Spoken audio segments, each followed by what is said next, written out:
Welcome to another episode of Charters Talk 4630. I'm your host, Stacey Mallory, and I'm joined by my co-host, Garrett Stacey. If this is your first time here, we welcome you and ask that you follow this podcast by pressing on the subscribe button. It is free. This is not a paid subscription. This way you'll be notified whenever we go on live or release the latest content. You can also follow us as well as listen to us while you're on the road or at work or even on your lunch break on Spotify, iHeartRadio, Apple Podcasts, Amazon Music Podcasts, Pandora, Deezer, and TuneIn Radio. If you'd like to follow us on X, for myself, it's retired26997, and for Garrett, it's gman7887. And again, thank you for joining us here live on YouTube and X or whatever platform you're listening to us on. Garrett, how you doing, man? Long time. Stacey, brother, I feel like it's been so long since I've seen you, man, or heard your voice for that matter. It's been busy over here on deployment. It has been busy. Been in 3 different countries in the past 2 weeks. Wow. It's been nuts. Yeah, it's been nuts. But, you know, things are settling down a little bit. Finally getting some rest. It's been crazy hours, but it hasn't stopped me from scrolling X before I go to bed. Getting the Chargers updates, you know? How's the time zone like? What time is it like over there now? Right now it is 2:21. I got about 2 hours and I got to go to work and do the whole thing and all that fun stuff. So yeah, we're about 4 hours ahead of the East Coast and 7 hours ahead of the West Coast. Wow. So your sleeping arrangement must be crazy right now. It's been nuts, especially going to different time zones and doing things like it's part of the job, but it's still crazy. I'm old, like I need my sleep. That's what's up. Well, I wake up, my bones just crack. Here, man. It's good to see you back, man. You know, good to be here, man. It felt weird doing the show without you. It's been so long since I did one alone, and so it felt like something was missing. You know. Dude, I missed it. I missed it a lot. I really did. I genuinely did. I know that there's been a lot of things we got to catch up on. I know there's some sadder news on the sadder side of things, unexpected passing of a player from the Cowboys that you were a fan of. So we want to just a brief mention. You know, we diehard Charger fans, as everybody know, but we love football, period, and we keep our ears on the streets to everything that's going around the National Football League, and I wanted to briefly touch bases. We want to start the show off with some unfortunate news. Dallas Cowboys great Larry Allen was known as one of the strongest, most powerful offensive linemen in NFL history, who at one time bench pressed 700 pounds. On behalf of Charters Talk 4630, we all send our prayers and condolences to the entire Allen family and the Dallas Cowboys organization. The NFL just lost one of the all-time greats and a Dallas Cowboys icon. Larry Allen was just 52 years old.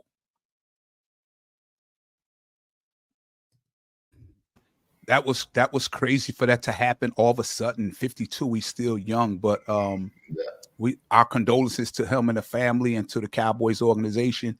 But let me tell you something, man. Did you see the last clip of that film? Did you see this guy run down? It was a pick.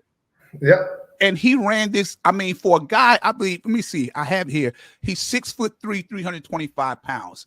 And this guy, look. Unreal. Wow.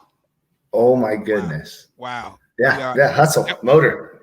That was crazy. That was a time when offensive linemen was extremely important to have. They were getting drafted early, high in the, because you know, back in the day, old school football, it was about, like Harbaugh always say, winning in the trenches, running the football, you know, being able to stop the run, and they valued those guys. And Larry Allen, man, he was a beast. He finished his last 2 years, I think, with the 49ers, but I hope that Joe Alt could be like Larry Allen, because he's a big dude too.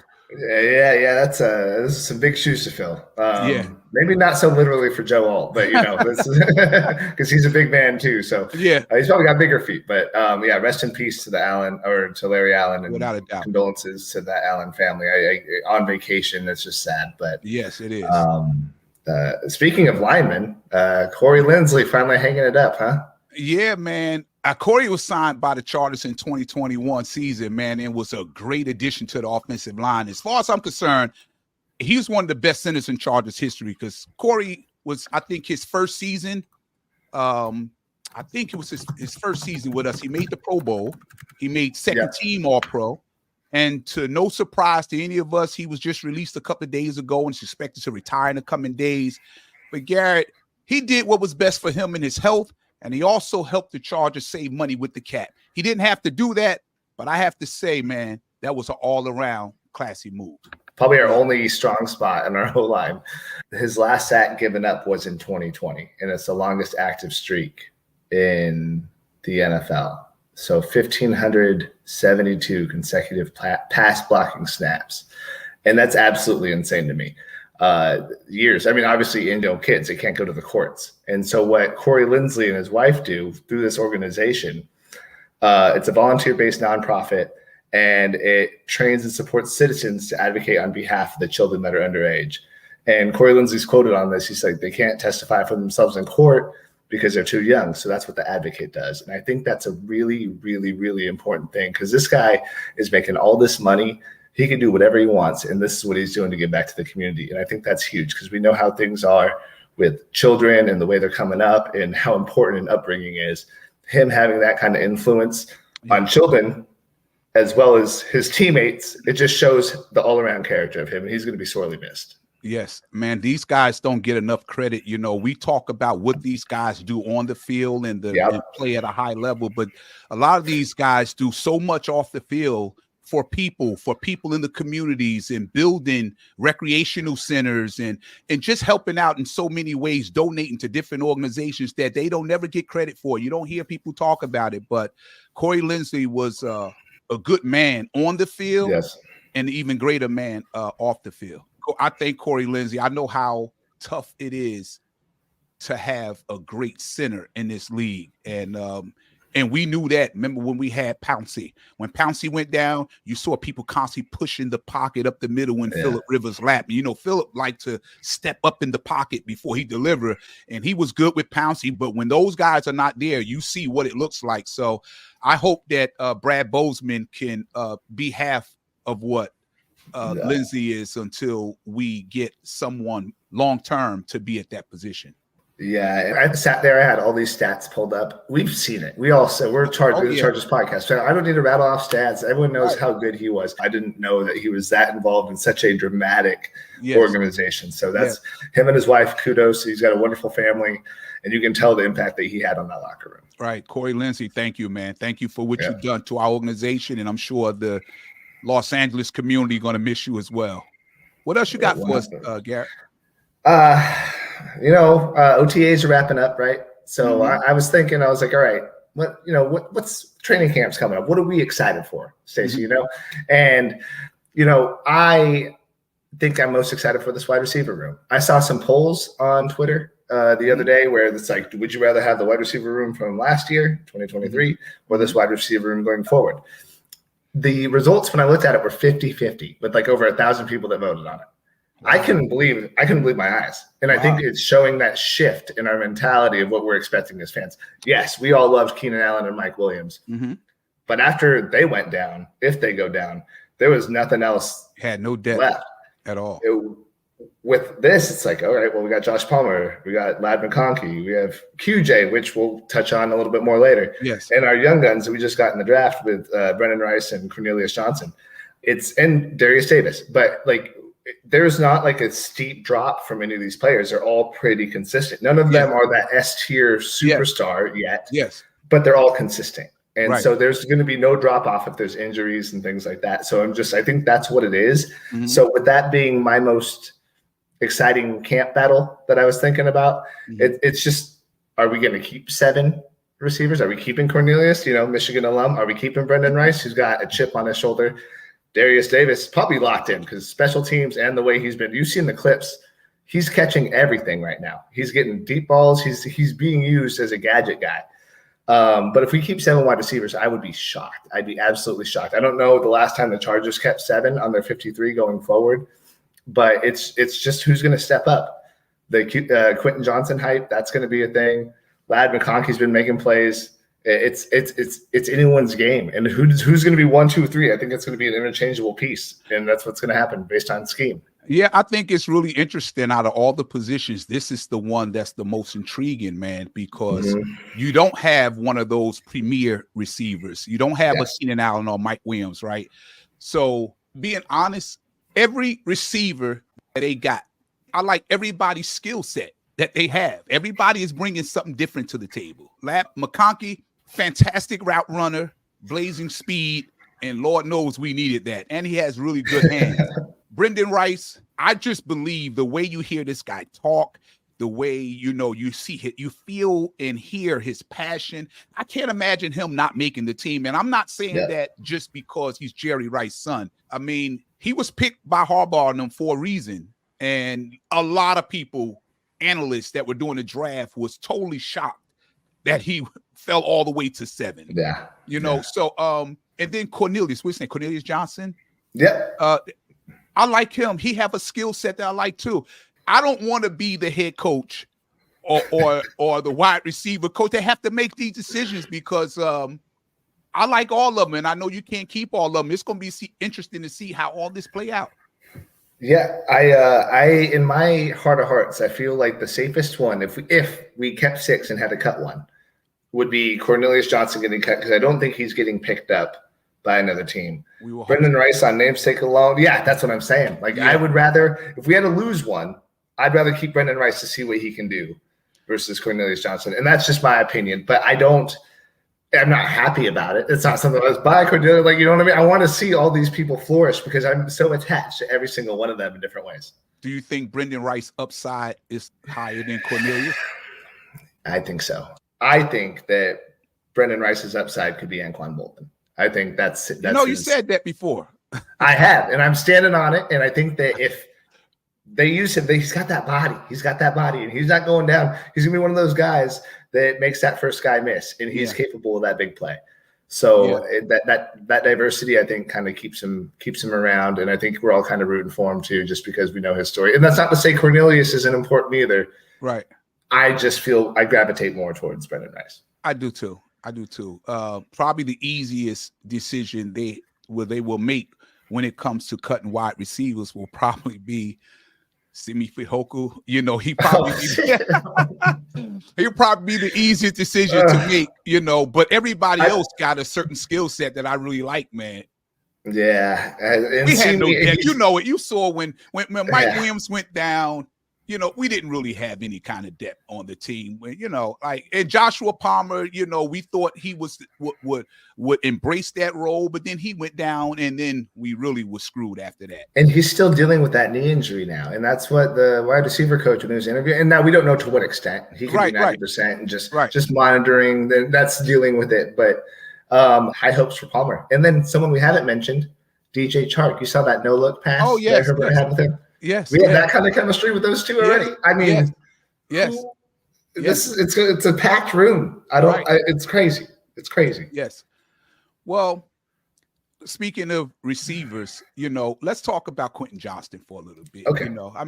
He had a tough season last year, and I know he didn't live up to expectations as a first-round pick, and I don't know how much of it you could blame on the previous staff for not coaching him up good enough and having him ready to go, or was he a reach in the first round, considering Jordan Addison and Zay Flowers was still on the board to take? But there's still a lot of unanswered questions surrounding Quentin Johnston. But he's saying all the right things regarding how much more confident he feels with his game now compared to last season. And he even admitted that a lot of times last year he was frustrated and not focused and not paying attention to detail.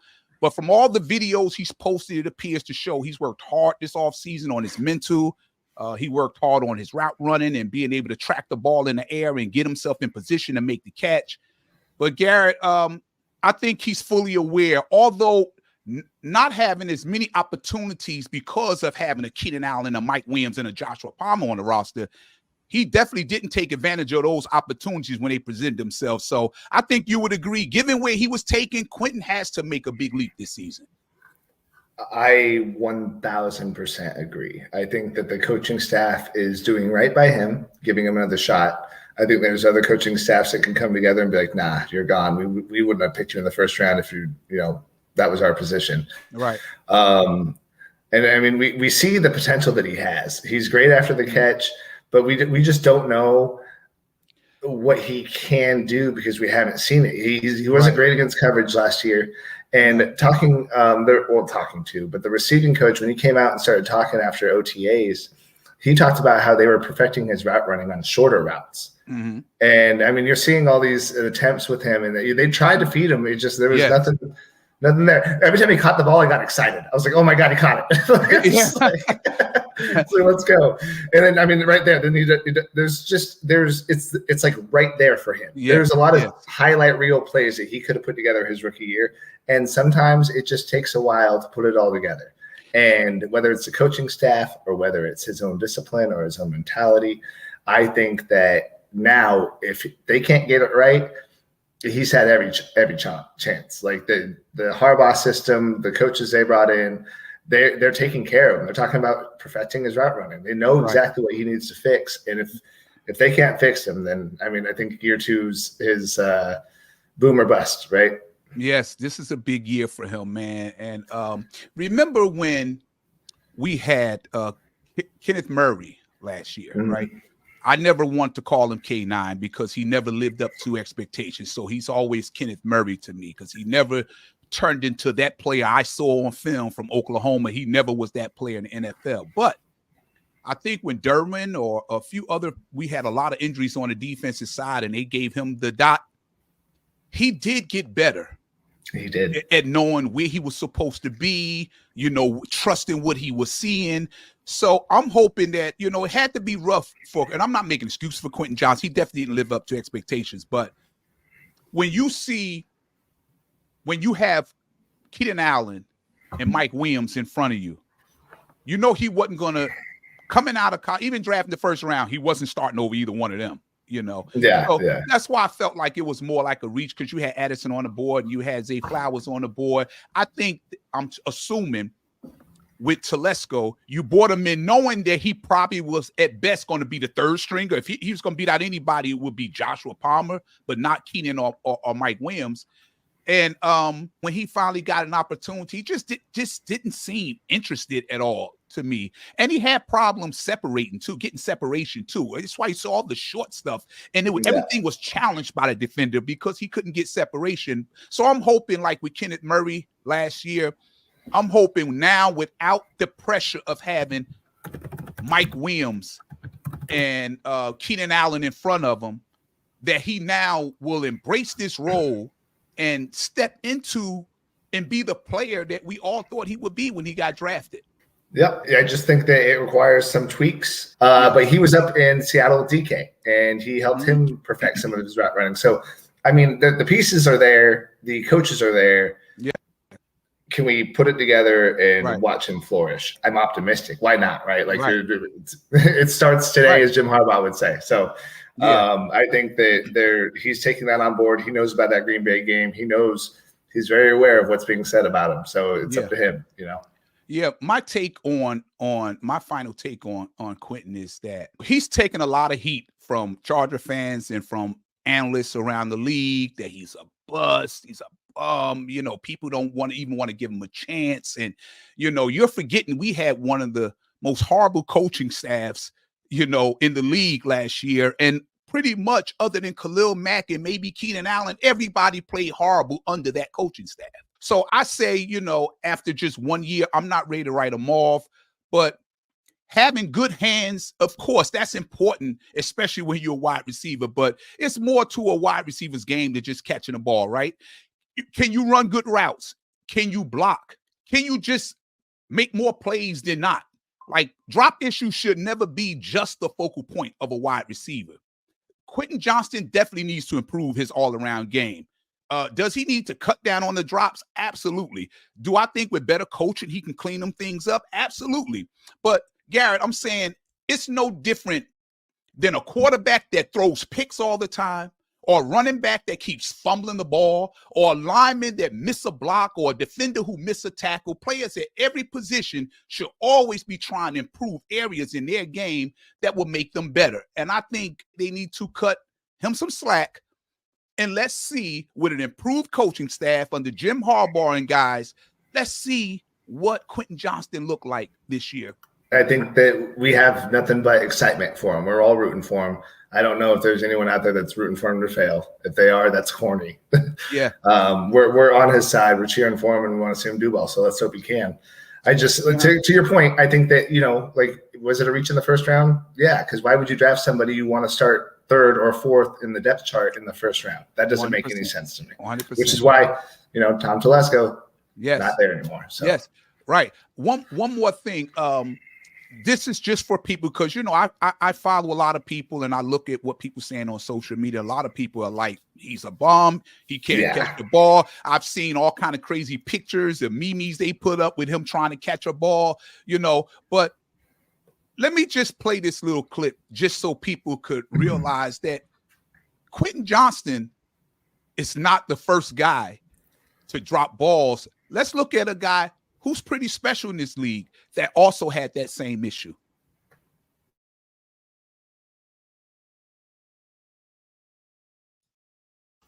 As you can see here, that's Mike Evans. Mike Evans is one of the top receivers in the National Football League. Look here, Tom Brady got him wide open on a post. Up. Hey, listen, it happens, man. And I mean, he had a game. They played great. It's on me. I mean, obviously, you watch the game, you've seen it was on me. I got to be better. It's frustrating, of course, but, I mean, I'm a man. I can take it. I got to bounce back. And I proclaim myself to be one of the best receivers in the game, and I'm not showing it. So I got to be better for this team. I got to put in the work, and I'm going to come back. Mike made a couple of good catches, but you can't drop that many. It's simple. We all kind of know what the story was with that. Mike Evans had a number of drops today. He actually experimented with 3 different types of gloves. A lot of that had to do with the rain, but he said overall, there's just no excuse for that. So he has got to go back and really try and work to improve that. So stay with him, Charger fans. Stay with him. That's Mike Evans. And I'll play you 30 seconds of something else. Take a look at this. Wide open. Everybody make it appear that Quentin Johnston is the only one that dropped passes. Wide open. That's an easy touchdown all day. Yep. Wide open. It happens. Quarterbacks throw picks. Running backs fumble the ball sometime. Receivers drop balls. Offensive linemen miss their tackles. Defensive linemen miss. I mean, it happens, as you can see. So, and we saw that one earlier. By Mike. That one's just so brutal, especially at the beginning of the game. Like that would have just put him up so quick. And I think the biggest thing is Quentin Johnston's drop against Green Bay was so critical. Like it lost us the game. That's what happened. So I think that's why it gets put under a microscope a little bit more, because a lot of these either early game and also Mike Evans, he could probably drop 5 straight balls and people will say something, but it's still Mike Evans. So Quentin Johnston being that young buck and we want to see him do well. That's why it's going to get magnified a little bit more. But I absolutely agree. Like everyone drops balls. We're all human at the end of the day. We make mistakes. So that's right. We're riding with him. As long as he got that bolt on the side of his helmet and on the side of his pants, we're riding with him because you know what? Yep. If he succeed this year, it's all the much more better for our team. So we're rooting for Quentin Johnston to have a bounce back year. What else you got for there? Speaking of OTAs ending and training camp coming up, I just wanted to run through real quickly. I don't know if you had any players off the top of your head or whatever, but whose stock went up, whose stock went down. I'm an optimistic type. I just found 3 guys that I thought were going to do. They did a lot better, or something that they're trending in the right direction.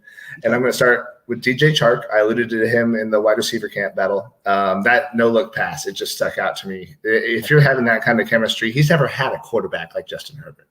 100%. He still put a 1,000-yard season together with Gardner Minshew, who's awesome. Like I love him. I love what he stands for. He's great.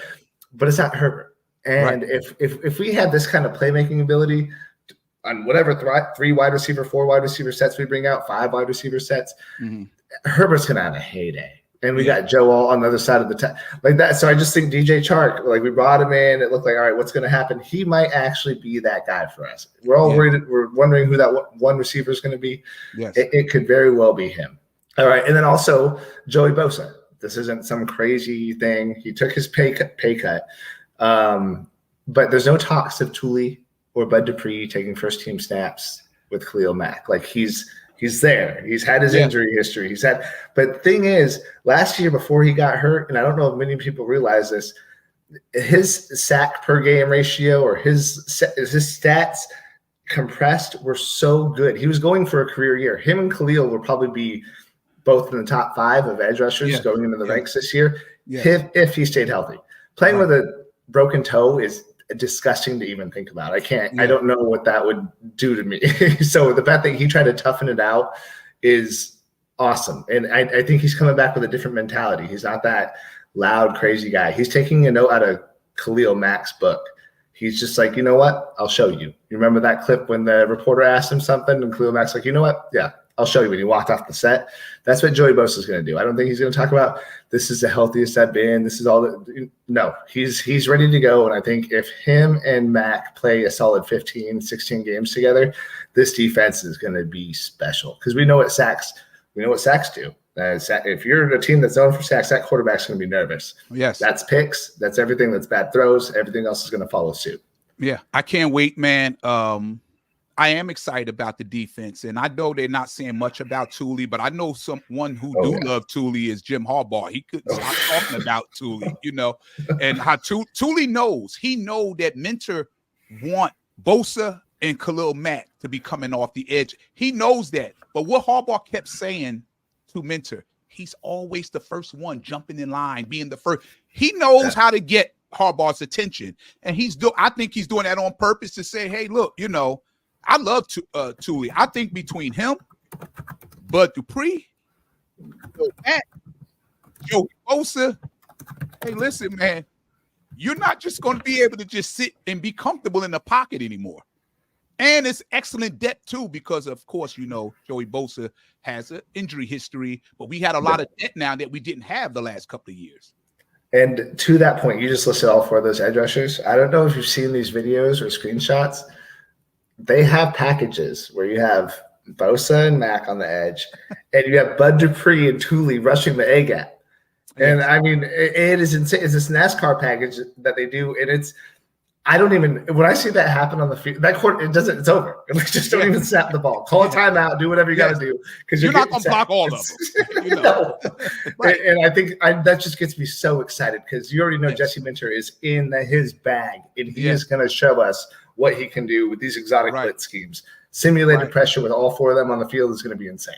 And you still got to worry about where Durbin is as well. Yep, exactly. Well, let me ask you, go ahead. What do you think about because here's one thing I think the defense, I'm surprised we haven't added yet. And I think we still need it. And I know they're probably not done. They still have some money to spend.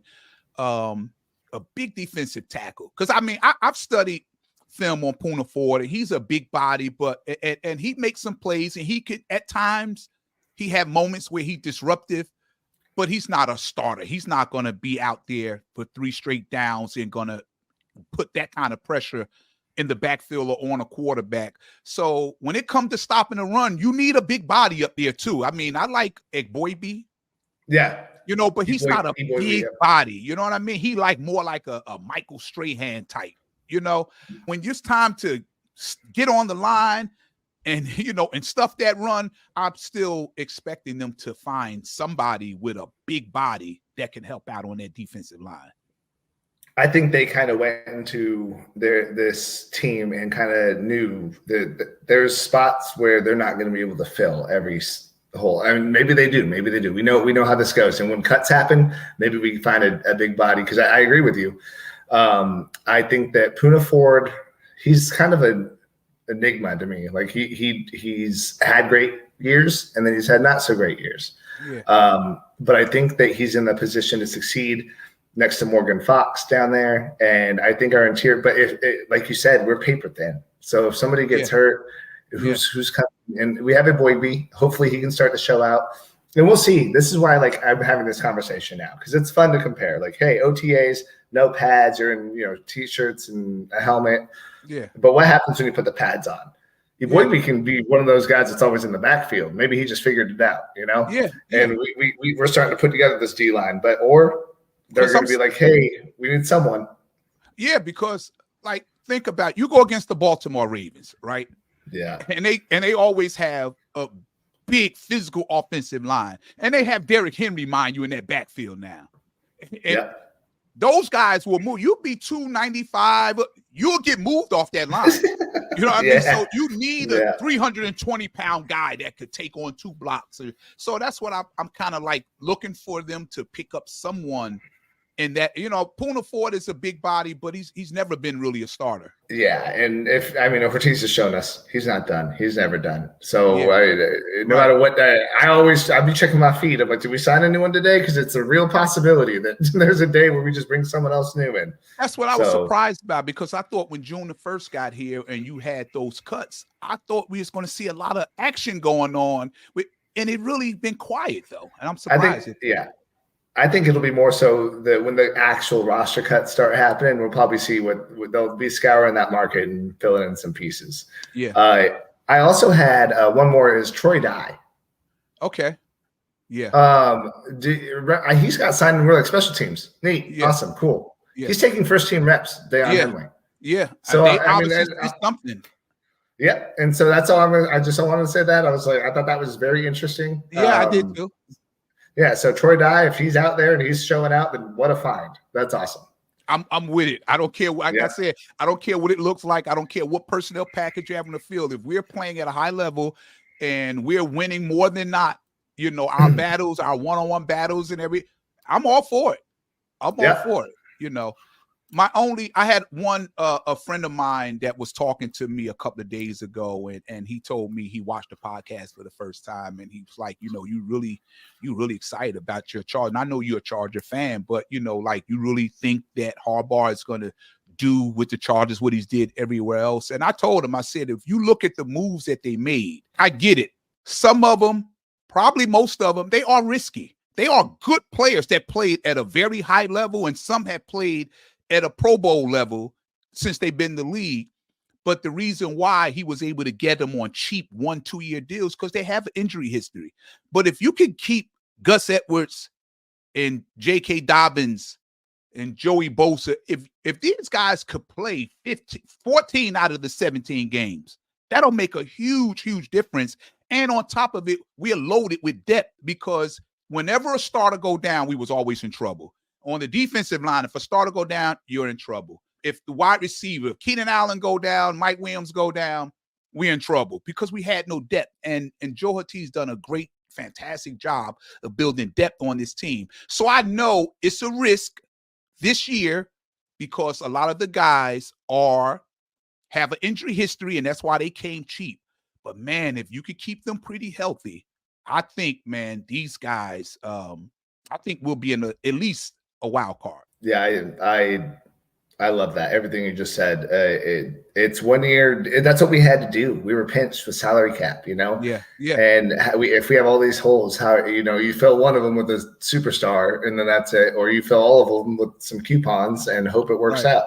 Right. And I think two or three of these hit, then we're cooking with grease at that point. You know what I mean? Like you just said about Troy Dye. Dye was there specifically to be a special team player. Now, if he's making plays all over the field, and like you said, when they come out of those shorts and put them pads on, and he's still standing out on film, that's a big plus. That's huge. You're getting something that you wasn't expecting from. So, a lot of things got to break our way, but I firmly believe overall, with a much, much better experienced coaching staff that all come from winning traditions, I think that is going to be the biggest difference with this team more than anything else. So they always say, what's that saying? They always say, because I was asked to describe how does Harbaugh get that out of these players that names don't pop off the film as big Pro Bowl caliber players, but how do he win so much? And it was this saying, I'm probably going to boggle it. I brought it up now. I got to think of how to say it. It says, hard work beats talent when talent don't work hard. I like that a lot, actually. I like that. Yeah. And so everybody you hear that talk about Harbaugh that played for him, they said that he's gonna bust their behind in camp. These guys are gonna play hard, and they may not be. Now we do have some names on our team, but I'm talking about when you go back and look at Michigan and all these guys, they don't have these big impactful players, but they play hard for Harbaugh. So that's why I like that saying: hard work beats talent when talent is not willing to work hard. I like that. Yeah, I like that a lot. And I think that translates very well into Harbaugh's scheme, Harbaugh's rules. We all are familiar with that. So, you just got to get him to attack each day with an enthusiasm unknown to mankind. And then everyone buys in and we're good. Right. Well, that brings us to this segment of the show.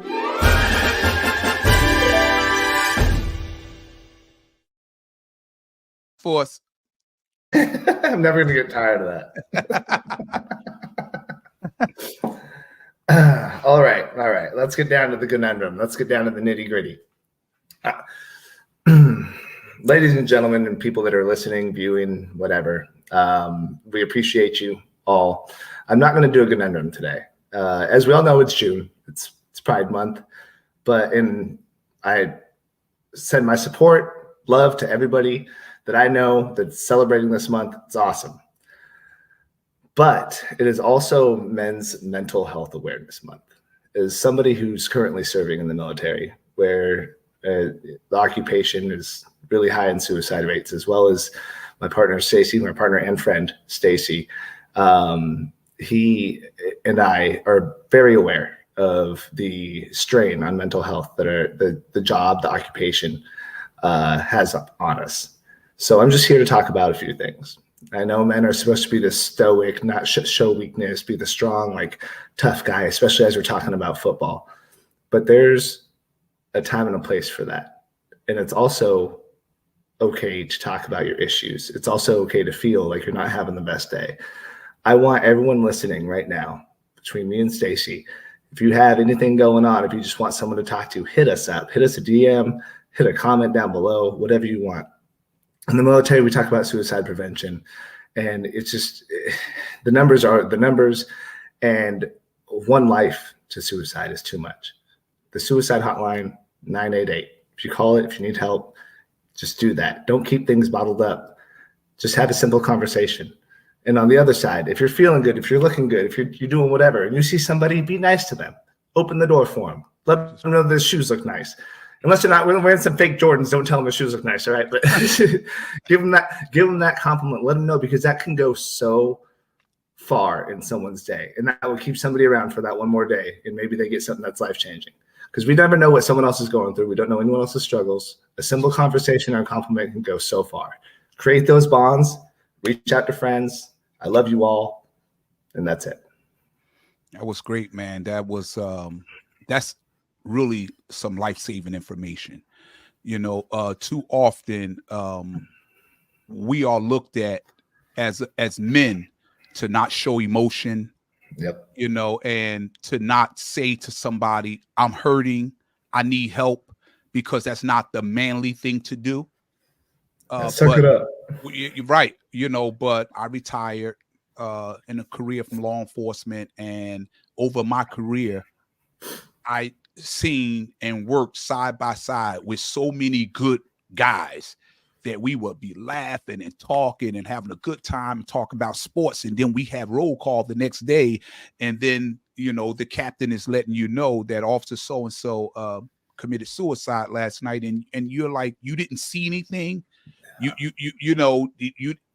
feel like, man, why couldn't he talk to me? Or maybe if he did, there was something I could have said. But we keep stuff bottled up all the time. And I second everything that Garrett said. Mental health is real. Depression is real. And when you get to the point where nothing in front of you look better than what's behind you, you're in trouble. You need to get help. And like Garrett said, you give us a call. I have one, Garrett. I have a hotline for myself that we have through the job, that if any of us at any point we're in a dark place, we could give them a call and they'll keep your information confidential as long as they know you're not going to harm yourself or harm anyone else. They'll keep it confidential, and they'll call and check on you weekly, or if they got to call every day. So, and I have used it. I have used it. So, yeah. So, listen, man, it's real. And I second everything that Garrett said. And if you reach out to him or you reach out to me, whether it's on X or Twitter, whatever you want to call it, or right here on Chargers Talk 4630. We'll be gladly to give you the information and help you out. And your information that you share will always be confidential. 1000%. And yeah, normally I like to talk football and do all that stuff, but I think that there's times where we need to be, we're all human. So yes. exactly. And I appreciate you giving me this platform for that. Yes, no problem at all, man. So with that being said, that ends our segment today of Chargers Talk 4630. We thank you so much for joining us today. And if you like the content here, you want to support our community, please don't forget to follow us by clicking on the subscribe button. It is not a paid subscription. It is free. You can also follow and listen to us wherever you get your podcasts. And also, don't forget to share this podcast with someone who may not have tuned into us yet. And as always, we appreciate you as well as your support. Until then, be safe, be well, enjoy the rest of your day, and bolt up. Garrett, it was a pleasure having you back. And it was nice doing this podcast, and I like what you dropped on them at the very end. Always a pleasure, man. Thanks for having me, and I'll see you all next week. Right. See you all next week. Have a good one. All right, later, man. All right.